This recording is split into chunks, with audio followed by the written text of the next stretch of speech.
Before we dive into the why behind resolving conflicts, which may seem obvious, but I promise you this module will build a foundation that you don't want to miss. I want to share a truth that many of us have experienced. People don't quit jobs, they quit managers, or they quit to avoid conflict. People rarely leave because of the actual work or even their team. Unresolved conflict often contributes to why talented people walk out the door.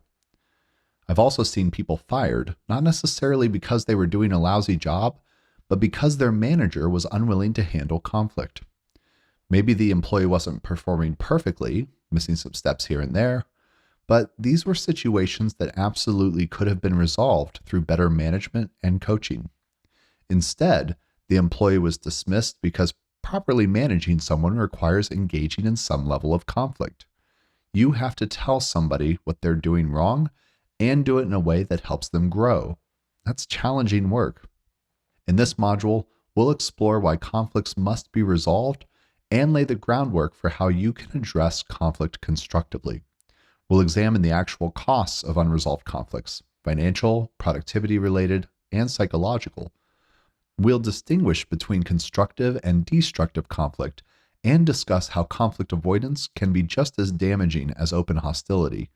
By the end, you'll understand why addressing conflict isn't just about making people feel better. It's essential for team performance and product success. When we think about unresolved conflict, we often focus on the feelings involved, the discomfort, the tension, and the awkward meetings. But we frequently miss its wider impacts, particularly on productivity. Unresolved conflicts create a depressive effect on productivity in several ways.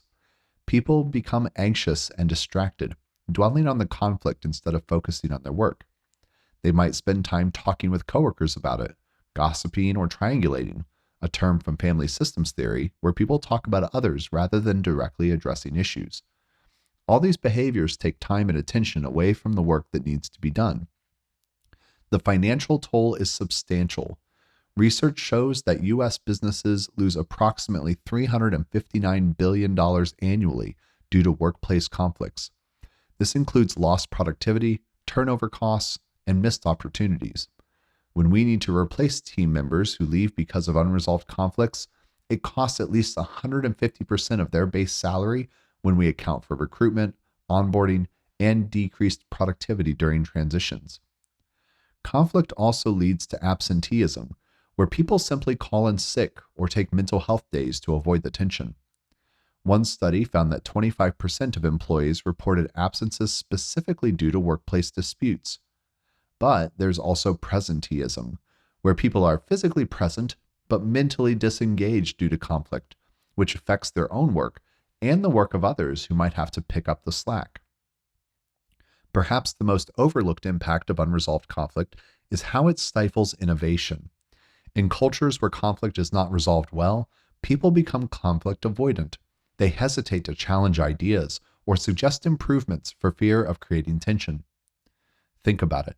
If someone has an idea how to improve an existing product or initiative, but nobody feels safe to suggest improvements, if it's dangerous to imply that the current concept isn't as great as it could be, we're limiting our potential for excellence.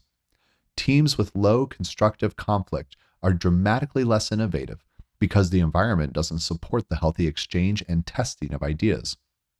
Now, you might be thinking, good ideas get rewarded, so surely people would raise their hand and suggest an improvement that will make the company more money. Let me tell you a story from my own experience. My team was working on an initiative the CEO had suggested, and we were doing our best to treat the initiative as credible. But all of our research, our understanding of the market, and our experience convinced us that this product would be a dud. We were wasting our time and money. But we did our best and devised ways to make it potentially successful. When we pitched those, the CEO would respond with a firm, "I don't agree." At one point, they told me, "If you think there's a better way to approach this, I'd love to hear it, but I don't think there is." And then spent 15 minutes monologuing about why their original approach and idea is the greatest ever. Also, people who pushed back on the CEO tended to get fired within a few months. So it was unsafe to disagree, and there was no openness to new ideas. This is referred to as a hippo problem. The highest paid person in the office has an idea, and no one can disagree or deviate from it. After a few exchanges like I described, people stopped trying. What was the point? At best, we'd be shut down, and there was a decent chance we'd lose our jobs. Research from companies like Google shows that teams with psychological safety, where members feel safe to take risks and be vulnerable, are more innovative and productive. Without this safety, creative thinking suffers, and organizations miss opportunities for breakthrough solutions. In product development, avoiding conflicts over product direction, feature priorities, or implementation approaches doesn't make these tensions disappear. It just pushes them underground, where they cause more damage. One approach I found helpful when dealing with conflict is framing it within its context. Let me share a story from when I was working at Missouri State University.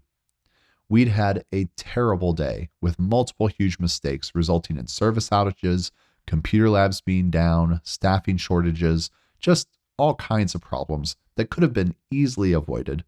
But my team screwed up. There was no real excuse. A day or two later, I gathered my team in a conference room after we'd gotten things back together, and they all expected me to yell and be upset. Instead, I told them, yes, we made a bunch of mistakes, and we need to learn from that and do better.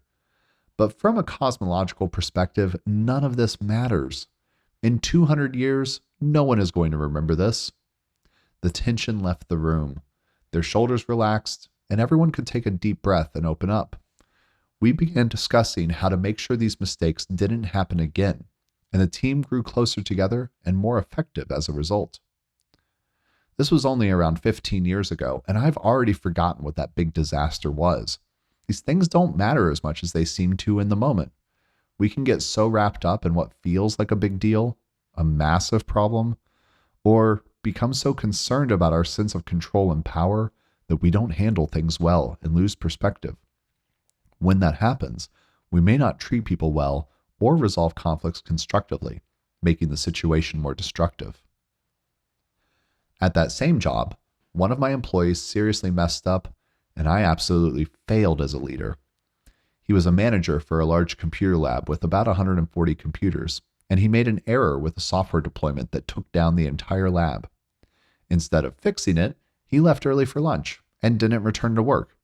He didn't tell anyone everything was broken, not me or his coworkers. He left a part-time student worker there to deal with it, but this student didn't have the experience or knowledge to handle the situation. I was furious.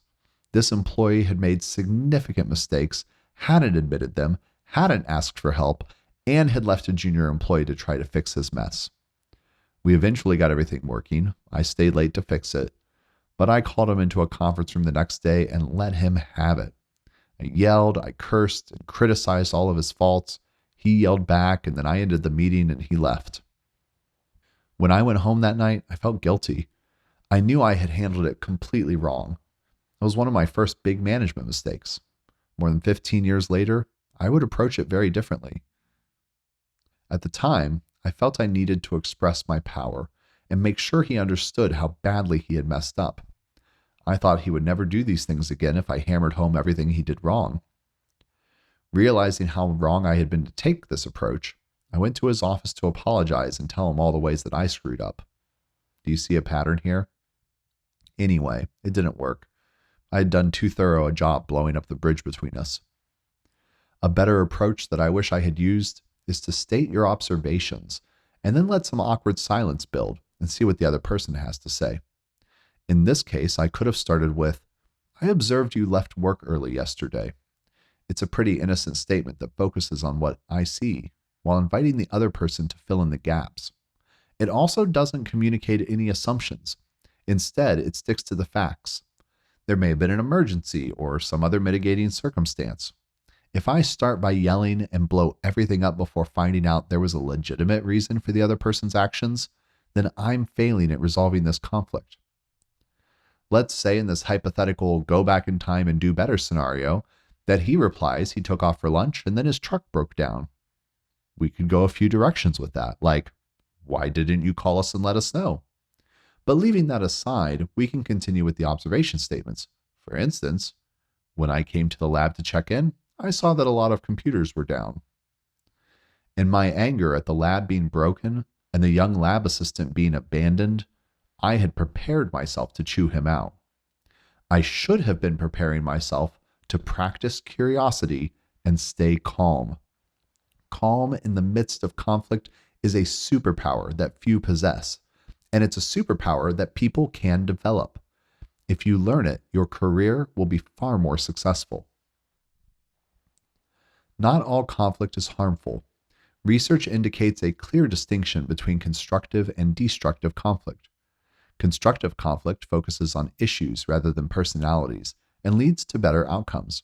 It stimulates creative thinking and problem solving by challenging assumptions and encouraging diverse perspectives. Studies show that 76% of workers have seen conflicts lead to positive outcomes when managed effectively. In constructive conflict, team members engage in respectful debates centered on ideas, not people. They challenge each other's thinking while maintaining mutual respect. This kind of conflict strengthens relationships by creating deeper understanding between team members and building trust through authentic communication. In contrast, destructive conflict involves personal attacks, erodes trust, and damages relationships. I want to share with you some key indicators that a conflict has moved from productive to damaging. You've crossed into destructive territory when discussions shift from addressing issues to criticizing personal traits or character. You'll notice emotional escalation, increased anger, anxiety, or defensiveness becoming the dominant tone. Team members may start forming opposing cliques or camps. You'll see decreased productivity and collaboration. And conversations become repetitive and circular without progressing toward resolution.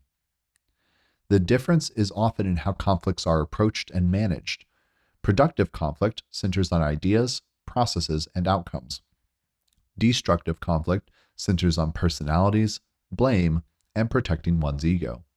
A critical element in fostering constructive conflict is psychological safety, an environment where team members feel safe to take risks and be vulnerable without fear of negative consequences. Dr. Amy Edmondson's research shows that teams with high psychological safety perform better, innovate more, and resolve conflicts more effectively. Creating this environment requires leadership that values diverse perspectives, encourages open communication, and responds to conflicts with curiosity rather than judgment. Leaders set the tone for addressing disputes and ensuring team members feel safe raising concerns or challenging ideas. Successful product teams like those at Google have embraced psychological safety as a cornerstone of their culture. Google's Project Aristotle found it was the most critical factor in determining team effectiveness, more important than individual talent or experience. Addressing conflicts before they escalate requires courage. You need to be brave to approach someone and say, "Here's what I'm perceiving. Here's what I feel. How can we fix this?" This courage is essential for healthy teams and organizations. One key strategy for better conflict resolution is fostering an environment where communication is encouraged and valued. This means creating literal and figurative spaces where people feel safe sharing their perspectives and concerns. It means responding to disagreements with curiosity rather than defensiveness and modeling that approach consistently as a leader. You should also help your team develop their own conflict resolution skills. Consider leading a book study or workshop on the topic. One of my favorite resources is Difficult Conversations by Douglas Stone, Bruce Patton, and Sheila Heen. Working through a book like this together gives teams a shared vocabulary and framework for addressing disagreements. Setting clear ground rules for communication is also invaluable, especially during difficult conversations. Before important discussions, take a moment to explicitly state expectations.